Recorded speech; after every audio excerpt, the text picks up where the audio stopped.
everyone, and welcome back to Dylan versus Dylan.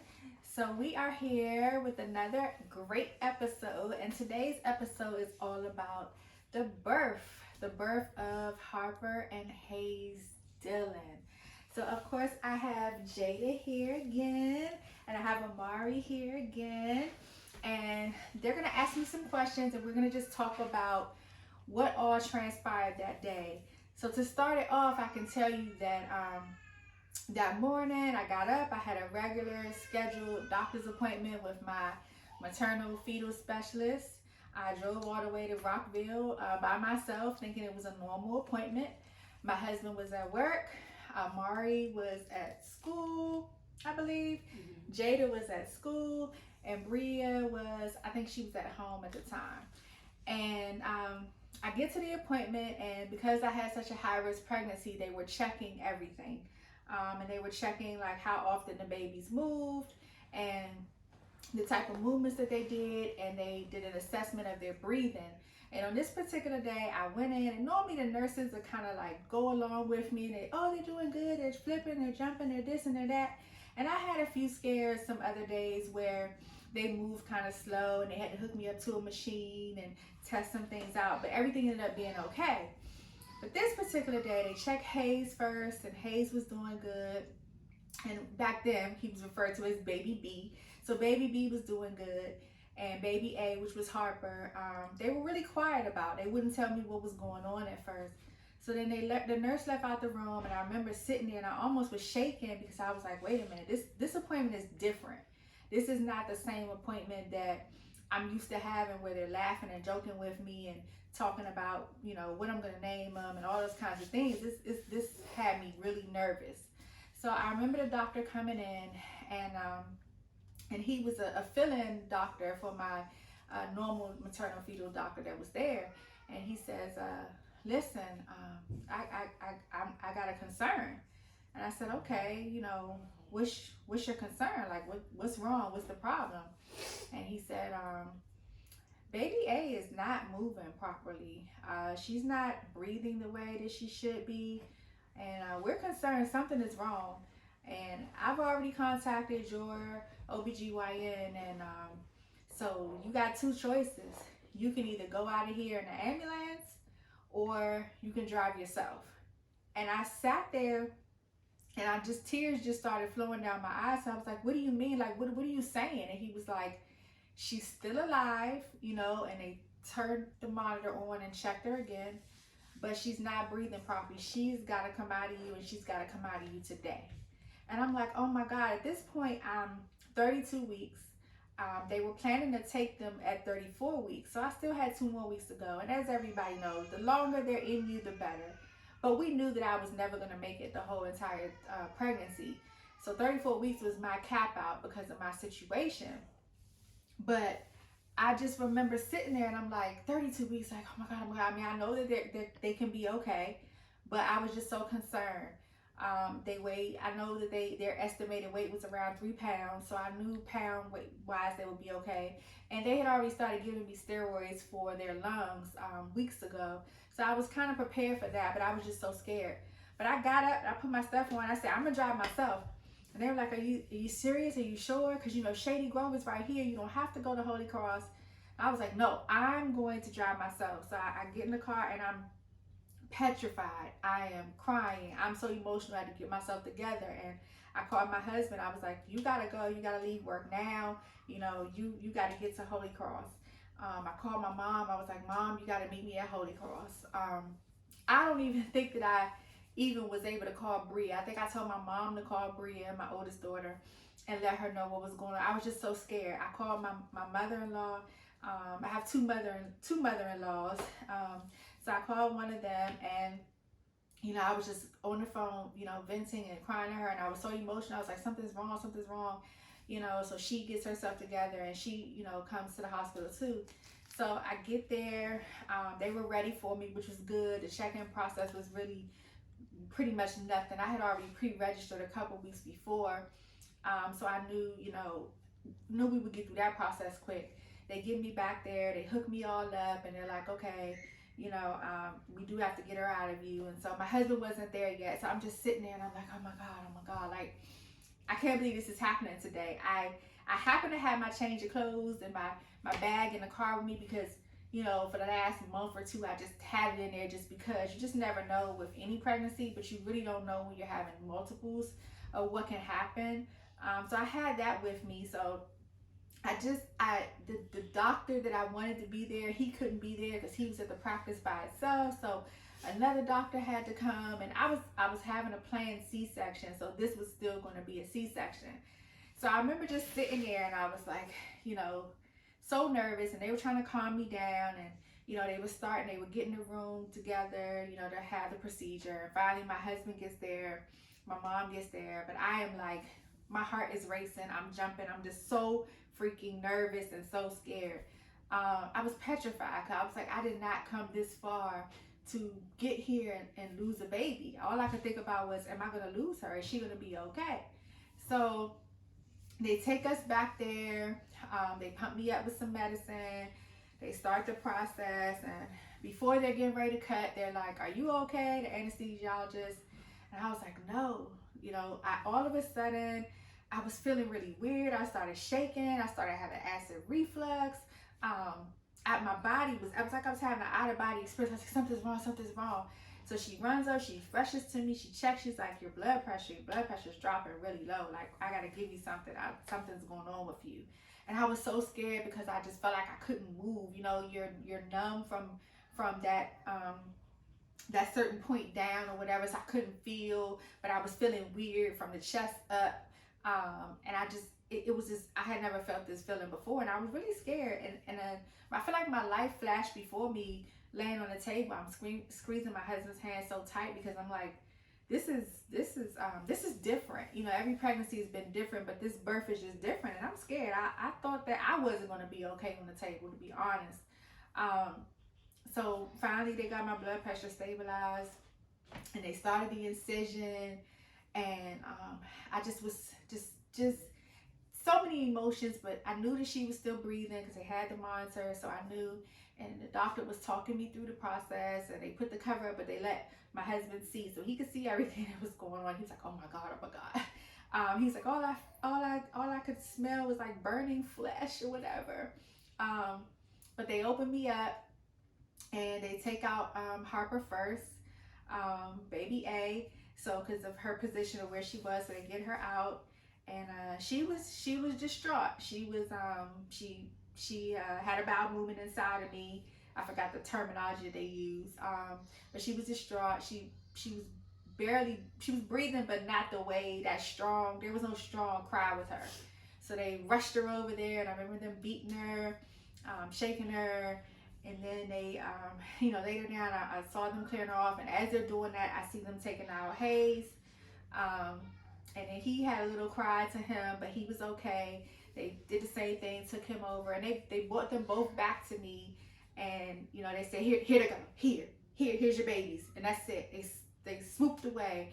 And I remember being so many people in that room. I had my doctor in there. I had the anesthesiologist. I had an assistant to the anesthesiologist because of my situation. I had the regular nurse in there to care for me. Then there was the nurses for the babies. And then there was 2 neonatologist doctors in there. So all those people were in the room, and they were ready, and they were so professional, and they were so nice, and they were so caring. But I didn't get to hold those babies. I only got to look at them for a split second because they had to go because they were premature. And at that moment, I felt like, okay, it's gonna be okay. We made it through one hurdle. They're here, so I was excited. I had so much joy, but then again, I was scared at the same time because I didn't know if they were gonna be okay. But Harper was 3 pounds and 10 ounces, and Hayes was 3 pounds and 3 ounces, and I immediately, we knew what the names were, but nobody else was. So the doctors was like, what are their names? And I was like, Harper and Hayes Dillon, and Harper Dillon and Hayes Dillon. And they were like, oh my God, it's so good. They were so happy, and, it was a happy time. And then they started wheeling me over to the recovery area. And then that is when I think Yaquel came out, my husband came out and told you guys that the twins were here safely, right? That was funny. And so, what was your guys' reaction to? First off, He couldn't even get it out. Was he crying? Right, no. First he came out, he was like, okay, so. And then he left. He went in the elevator. Cried, and then he cried and came back. back. He was like, okay. Their names are Harper and Hayes. And then we was all like, what? And then he just left. And then we was all sitting there like, Harper? Hayes? And then that's when we was all just talking about Brandy. Not Brandy. Then we started laughing. Like, dying laughing. She was like, where did she get those names from? And then he was so confused. She was asking us. We was like, we didn't know. Devin was like, the name should be Eli or something like that. Elijah. Yeah, she said something like that. And then I was like, Bria, Amari, Jada, Harper, and Hayes. That makes no sense. Where's the correlation? And then we was all just trying to sit here like thinking like, where did she get that from? Did he tell y'all the middle name at the time too? No. So yes. I think I don't remember. No, I think he said the first name. I think he said the first. I think Just yeah. the I think first he just the first names, and then he said how many ounces and stuff they were, and he was letting us know that you were okay and all that, and then I was just sitting there like, what? Like, what was she thinking? But then the more I said it, the more I got used to it. So, how did you get the name? What's your question? How did you get the name? Okay, so Harper. I've always loved Harper's Bazaar. First of all, the magazine Harper's Bazaar. But I've always loved last names as first names. So, you know, Bryce Harper, the baseball player, whatever. There's other people that I've heard their last name is Harper. Same thing with Hayes, right? Mm-hmm. I mean, Pop, our grandfather lives in Hayes, Virginia. So Hayes is like a city too, but Hayes is normally somebody's last names. So I just wanted something to be different, but still a nice name, a nice name that will carry them through for the rest of their lives, that people can understand and won't mispronounce and all that kind of foolishness. And I thought still be trying to call me Amani. I really don't understand that. So I stuck with those names, and then Dylan. The idea behind Dylan was Dylan could be a boy or a girl as well, and I wanted, because they're alike but different, that was the correlation of their middle name being the same, Dylan and Dylan. So that's how I came up with Harper Dylan and Hayes Dylan. And nobody was going to talk me out of it. Nobody was going to change my mind. Nobody was going to influence me. So I chose not to share it with anybody. The only people that knew was my husband. It was just me and him that knew, and that was it. And what did he say? So at first he was like, I don't know about that. Why we can't do something else? I don't even know what he wanted. But I was like, listen, I'm carrying these babies. This pregnancy is hard. He named you Jada. So I was like, this is my time, and I'm naming these babies. You ain't got no say so. This is what it's going to be. But eventually it grew on him. As I went through the pregnancy, he would call them by their names, and it started sinking. He was like, okay, I like it. And then when they were born, he loved it. What's your question, Mari? Okay, I want to ask Jada, what were you doing when you found out, and what was your reaction? First off, to be honest, I really wanted to stay at school that day. It was going to be a fight. Let me tell you, I was doing a test, first off, for reading. And we was talking about going to lunch, not eating, because when fights happen, they like to throw food. So I was just like, I'm not going to get my lunch. But then they called, and my teacher was like that I had really dismissal. And I was like, no, I don't want to go. Because of that, and you tell me when I'm having early dismissal, I'm like, who's picking me up? And then I get on the phone, and it's Bria yelling, talking about, so why aren't you coming get out here? Mom is having the babies, like, you're really blowing me, like, come on. I was just like, oh, I remember my she God, was going on you in the car. I was just like, bruh. So then I went to my locker, went downstairs, and then they didn't want to let Bria take me because she wasn't on the list to pick me up. Bria had to get out the car, and so they didn't want to let me leave. And I was like, it's bittersweet. It's like, no. But yeah, I was like, and then that's when we got in the car, And then we went there and we just waited. Like, we just waited. I feel like that was the longest wait ever.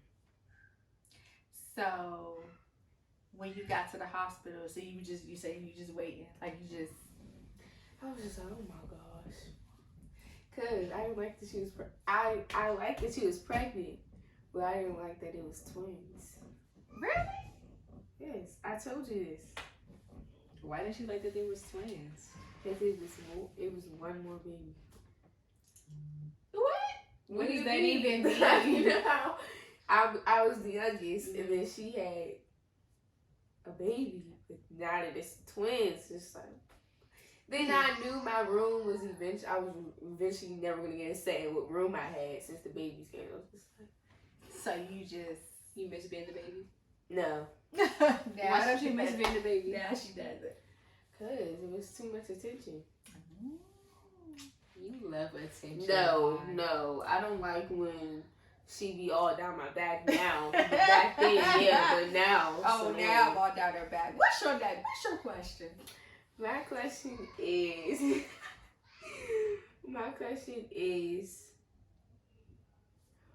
Why did you call him first instead of Emmy? Why did I call him first instead of me? Mm-hmm.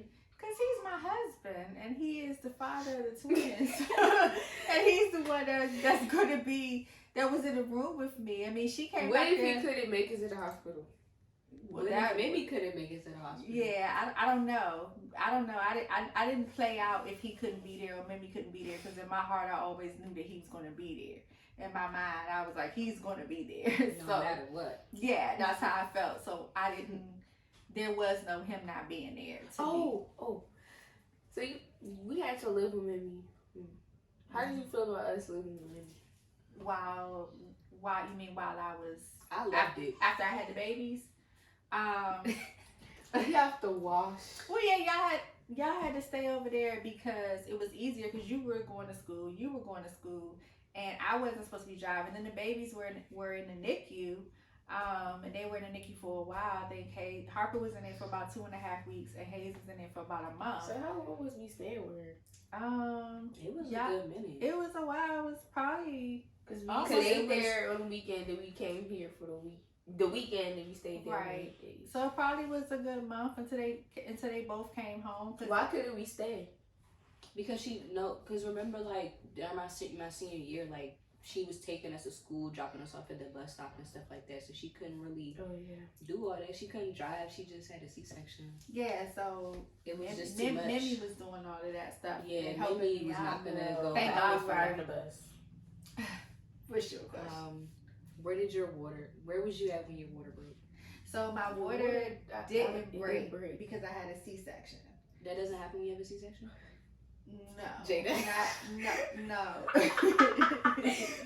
Well, I mean, they break the sack and they do all that when they... How many times did she explain this story? And she never said her water broke, ever. It's okay, Mark. No. I'm sorry, I'm never going to experience this in my life. It's okay. So my water did not break.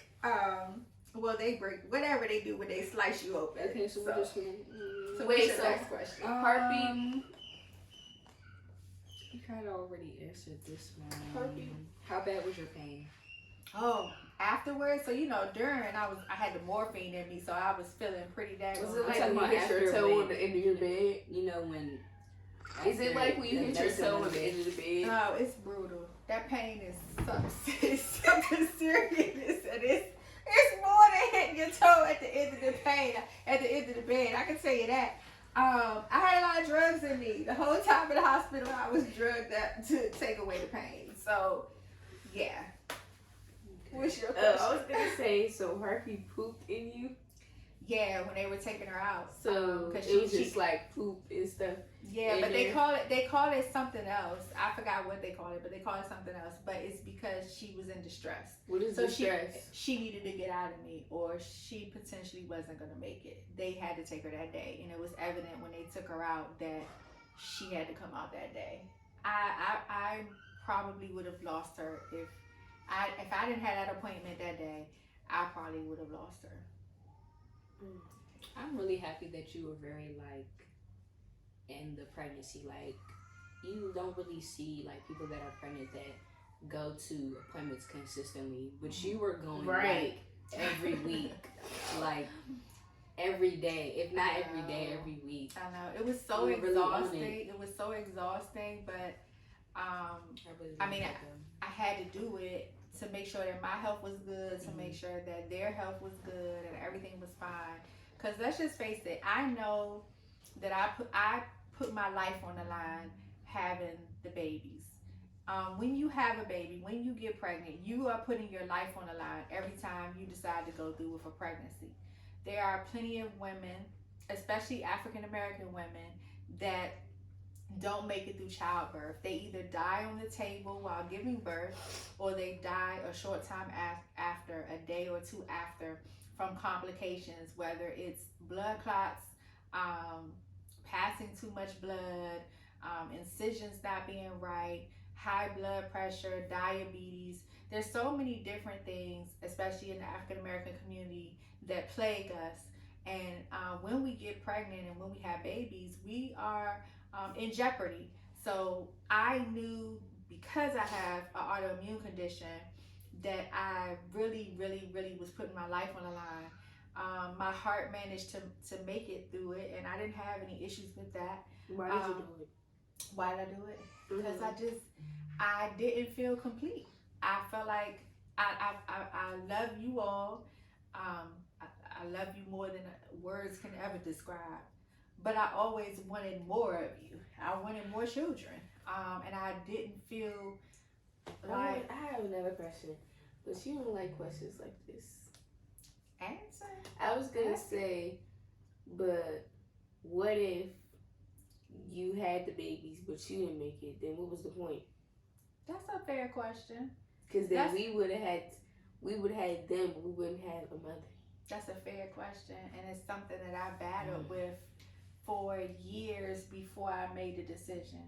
And so that's why before I just up and said I'm gonna go do IVF and I'm just gonna have a baby, that's why I went to all my doctors and I got tested, tests ran on me, and made sure that I got the clearance from them. And we had a plan as a whole, all the doctors together with myself, as far as what my regimen would be, what my treatment would be, and how we would get through the pregnancy.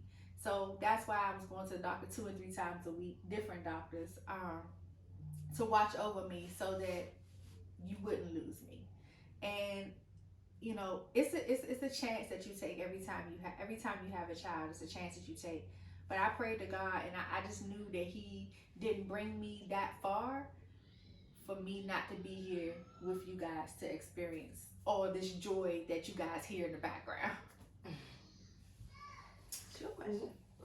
Go ahead. I was gonna say, what day did you get, the stuff put in you? What do you mean, the stuff put in me? Like his sperm. Oh, that was a while back. That was during the whole. So does it happen like right then? No, it's a whole process where they have to fertilize the egg with the sperm, and then they transfer it at a later date into my into my uterus. You had enough eggs?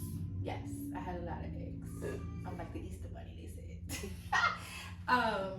But that day, it was so I remember just trying to recover, and I think, did they let you guys go back there and see them in the NICU? Yes. The same day that I had them? No. Yes. Right? Before we had to hurry up. We had to go 2. Right, because they only let 2 people go at a time, and I everybody else got to see them. Everybody else got to see them. I didn't want to leave. Well, everybody got to see them before I got to see them, spend time with them or whatever, because I was in a recovery area for a while. So while I was in recovery, people were just going back and seeing them. And then when they finally moved me to a room, I remember that day, I was in so much pain, just in and out with the morphine and stuff. But I remember getting up and saying, I want to see my babies. And they were like, wait a minute, Miss Taylor. We had to push her back and forth from her room to the baby. But they were like, sit down. Sit down. We need you to sit down. So I sat down. I got wheeled down there, and to the NICU unit, and it's intense going in there, and it's a lot of washing the hands, a lot of sanitizer, a lot of clean, and it's fine, but it's a lot of ID checking, band checking, and all that kind of stuff, which is fine because I don't want nobody stealing my babies and it turn into a lifetime movie. So I'm okay. Not a lifetime movie. It'd be a lifetime. Kamaya Mobley. Yeah, it'd be a lifetime movie. So I didn't want that. So I was cool with that. But when I got down there, it was kind of late. It was like all of you guys were gone. It was like 9 o'clock at night. Because the NICU, you can go all night long, and with the exception of shift changes, you can't be there.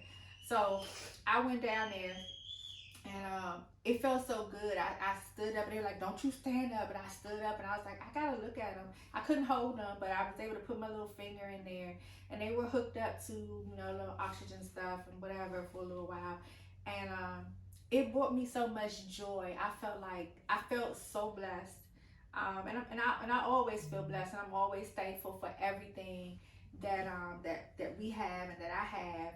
But I just knew in that moment that every decision that I made, every obstacle that I had, every miscarriage that I had, every emotion that has ever come over me during that whole entire pregnancy, I knew in that moment, standing in that NICU watching them, that it was all worth it. They bring this family so much joy and so much togetherness, and it's a joy to be you all's mom, and it's a joy to be their mom, and I just knew that this is why I did it. This was worth it. So yeah, I think that I made the right decision, obviously, and I'm happy. They're happy. You can hear them in the background. And soon you guys will see them on camera for a little bit. So you can hear all the screaming and laughing and stuff right here. They're like ants. Like, they're like little rodents. Like, they don't know how to sit down. They're busybodies. Busybodies, and they want to explore the world. It's funny because when I was carrying them, that's how they were. I mean, as rambunctious as Harper is now, that's how she was inside of me. And as chill as Hayes can be now, that's how he was inside of me. But in the hospital, Hayes, the nurse said, you gonna have something on your hands with him. He's gonna be the one that's gonna need you the most, and he's gonna be the needy one. We just knew it, and he's the one. He's a mama's boy. Always will be. He's a mama's boy. But that's okay. He's the only boy, and he's the baby. He can never deny that. He's the baby because he was born last. So it is what it is. But yeah, I hope you enjoyed today's episode and us sharing our reaction, their reaction to the birth of the Petway twins, Harper Dylan, Hayes Dylan, and we'll see you on the next one.